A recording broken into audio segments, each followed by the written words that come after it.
नमस्कार। ग्रहों की गोचरीय स्थिति पर रेगुलर वीडियो पाने के लिए साप्ताहिक राशिफल, मासिक राशिफल, त्रैमासिक राशिफल और ग्रहों के बाकी गोचर पर भी रेगुलर अपडेट्स पाने के लिए, जिसके हिसाब से आप अपने जीवन में थोड़ी गाइडेंस प्राप्त कर सकें, इसके लिए मेरे चैनल को अवश्य सब्सक्राइब करें। जिन लोगों ने सब्सक्राइब कर रखा है वो ऑल ये जो नोटिफिकेशन सेटिंग होती है इसको क्लिक करें, क्योंकि कभी कभी कुछ लोग बोलते हैं उनको नोटिफिकेशन नहीं मिलती। आशा करता हूं चैनल को सब्सक्राइब करेंगे और रेगुलर वीडियोस अवश्य आप देखेंगे। नमस्कार। ओम गणेशाय नमः। ओम नमः शिवाय। मैं निखिल ज्योतिष आचार्य आप सभी का मेरे चैनल पर पुनः स्वागत करता हूं। आशा करता हूं कि आप सभी स्वस्थ होंगे। महादेव की कृपा आप सभी पर सदैव बनी रहे। ये वीडियो कन्या यानी कि वर्गों के लिए बहुत विशेष है, क्योंकि ये वीडियो है शुक्र देवता के राशि परिवर्तन के बारे में। शुक्र महाराज राशि बदल रहे हैं। कब बदल रहे हैं? 19 अप्रैल को, और आपके नवम भाव में आ जाएंगे अपनी खुद की राशि में, और 14 मई 2026 तक वो यहीं पर प्रवास करेंगे। शुक्र की बात करें तो केवल दो ही ग्रहों को नैसर्गिक शुभ ग्रह कहा गया है, एक है बृहस्पति और एक है शुक्र। जहाँ बृहस्पति के पास ज्ञान है वहीं शुक्र भी कोई ज्ञान, उनके पास भी किसी ज्ञान की कमी नहीं है। अधिकतम हम लोग शुक्र को केवल लग्जरीज, धन और इवन आजकल के एस्ट्रोलॉजर्स तो उनको केवल सेक्स से ही रिलेट कर देते हैं, लेकिन अपने आप में वो शुक्राचार्य हैं, हर प्रकार के संपन्नता और ज्ञान के साथ संपन्न है। लक्ष्मी कहा गया उनको, जहाँ बृहस्पति को धन कहा गया है, धन का कारक, उनको लक्ष्मी कहा गया है। और जब हम लक्ष्मी शुक्र के संदर्भ में बात करते हैं तो वो अष्ट लक्ष्मी की बात होती है। इसलिए कई जगह पर ज्योतिष में मेंशन है कि व्यक्ति का अगर शुक्र अच्छा है उसको भौतिक संपन्नता बहुत आराम से मिल जाती है। शुक्र जब राशि बदल रहे हैं तो आपके भाग्येश भी हैं, धनेश भी हैं। जैसा मैं हर बार कहता हूं कि may be not officially but unofficially मेरे हिसाब से एक प्रकार से, क्योंकि योग कारक की डेफिनेशन होती है कि एक ग्रह आपके केंद्र और त्रिकोण का स्वामी हो, लेकिन कुछ ग्रह वैसा ही रोल निभाते हैं। तो मेरे हिसाब से कन्या के लिए शुक्र योग कारक ग्रह से कम नहीं है।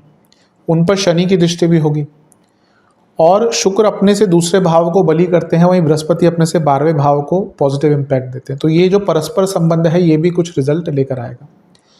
तो यही चर्चा करेंगे इस वीडियो में हम कि क्या क्या इम्पैक्ट होगा।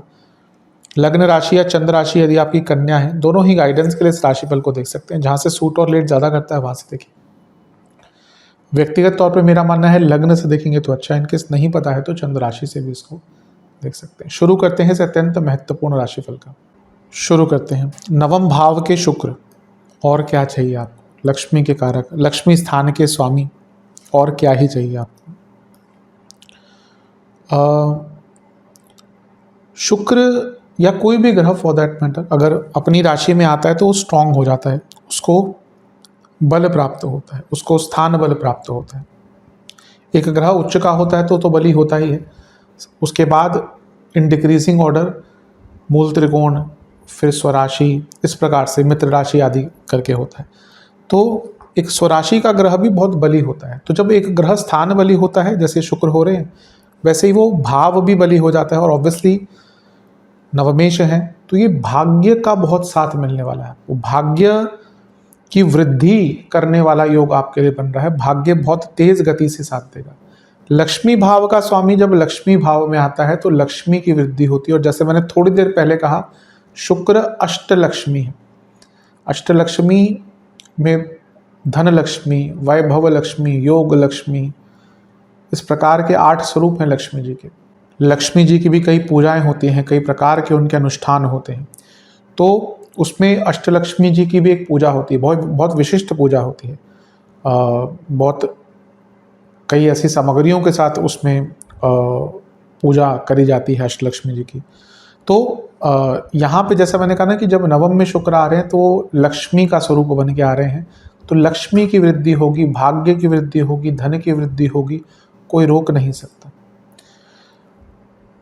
आपके अगर पिताजी का कोई काम अटक रहा था वो पूर्ण होगा। ज्ञान की वृद्धि, पंचम से पंचम स्टूडेंट्स के लिए बहुत अच्छा, हायर स्टडीज जो बच्चे करते हैं उनके लिए बहुत अच्छा। तो ये योग अपने आप में बहुत श्रेष्ठ दिख रहा है। शुक्र जो है वो आपके धन स्थान के स्वामी भी हैं। तो ये अपने आप में अंकित कर रहा है कि धन स्थान का स्वामी अगर बली हो रहा है तो धन की वृद्धि भी यहाँ पर अवश्य होने वाली है, यानी कि धन का लाभ भी आपको अवश्य प्राप्त होने वाला है। और क्योंकि अर्थ त्रिकोण के स्वामी हैं शुक्र, जो हम धन स्थान की बात करें, तो करियर में भी धन की वृद्धि आपको मिलती हुई दिख रही है। नवम भाव में शुक्र बली हो रहे हैं।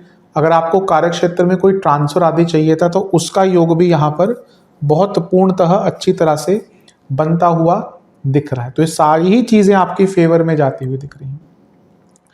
नवम भाव के जो शुक्र हैं वो व्यक्ति के भाग्य को एकदम प्रज्वलित कर सकते हैं। तो अगर आपका कोई बहुत टाइम से काम अटक रहा था ना, ये जो करीबन 1 महीने का टाइम है, इसका सदुपयोग कीजिए, आपके काम बहुत आराम से बनेंगे। शास्त्रीय ज्ञान की वृद्धि हो, धार्मिक जगहों पर जाना हो, घर में धार्मिक अनुष्ठान कराने हो, ब्राह्मण देवता को बुलाकर घर में कुछ पूजा करानी हो, धार्मिक जगहों पर दान करने हो, इनसे अच्छा कोई टाइम ही नहीं है। नवम भाव है पितरों के लिए कुछ दान करना हो, आपकी कोई कुल देवी है, कुल देवता है, उनके यहाँ पे जाना हो। कुल देवी देवता पता होना बहुत आवश्यक है। नहीं होता तो उसके भी कुछ तरीके होते हैं कि क्या कर सकते हैं, लेकिन अगर आपको पता है, साल में एक बार जाया कीजिए। मैं कई बार कंसल्टेशन में बताता हूँ इस चीज़ को। तो प्रयास कीजिए कि जो समय है इसका आप लाभ उठाएं। यहाँ पे ज्ञान, धन, भाग्य, हर चीज़ की वृद्धि आपके लिए दिख रही है। और जैसे मैंने कहा ना, आपके लिए एक प्रकार के योग कारक ग्रह हैं। तो जब योग कारक may be not officially but unofficially, जैसे मैं कहता हूँ, तो उनका बली होना, यानी कि कई कार्यों में आपको पूर्णता मिलेगी। तो ये कह सकते हैं भाग्य और पूर्णता का योग आपके लिए बन रहा है। कार्य क्षेत्र में पैसा बढ़ेगा। बॉसेस थोड़ा सा तंग कर सकते हैं, not in a direct manner, but नवम में शुक्र होते तो बॉसेस पीठ पीछे बहुत करते हैं आपके विरुद्ध चीज़ें। लेकिन यहाँ पे जैसे मैंने कहा, ट्रांसफर आदि का योग बनता है। सप्तम से तीसरे में है तो, और बली है तो बिजनेस में भी जो काम आपके अटके हुए थे वो भी पूर्ण होंगे। स्टूडेंट्स के लिए तो मैंने कह ही दिया है कि बहुत अच्छा योग बनेगा। और धन कमाने के बहुत नए अवसर आपको प्राप्त होने वाले, तो बहुत श्रेष्ठ है, बहुत लाभकारी है। इसका जितना लाभ उठा सकते हैं शुक्र के गोचर का वो कम है।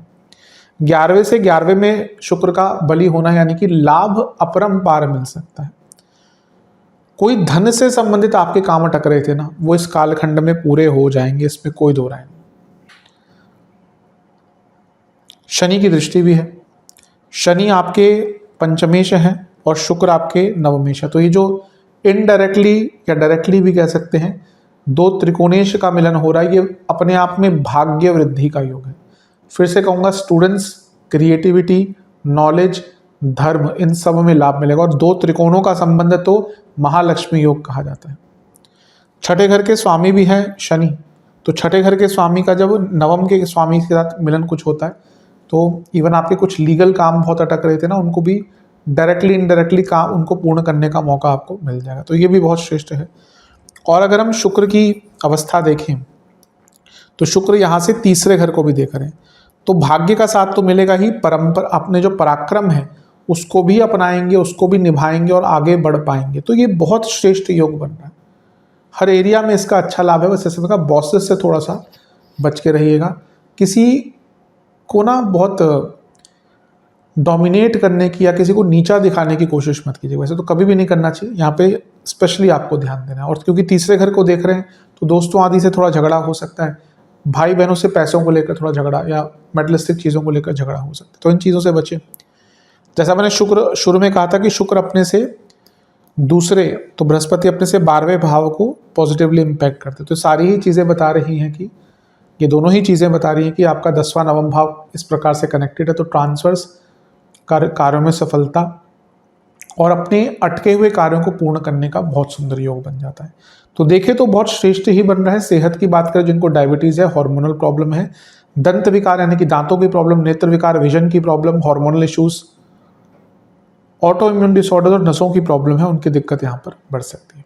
उपाय के स्वरूप में दुर्गा जी को पुष्पमाला अर्पण कीजिएगा, गुलाब की 2 घी के दिए अर्पण कीजिएगा, घर में बनी खीर का भोग लगाइएगा, दुर्गा चालीसा का 2 बार पाठ कीजिएगा और ओम शुक्राय नमः मंत्र का 108 बार जाप कीजिएगा और किसी भी मंदिर में शक्कर का दान कीजिएगा। आशा करता हूँ वीडियो काम आएगी। चैनल पर नए सब्सक्राइब कीजिए, वीडियो को लाइक कीजिए।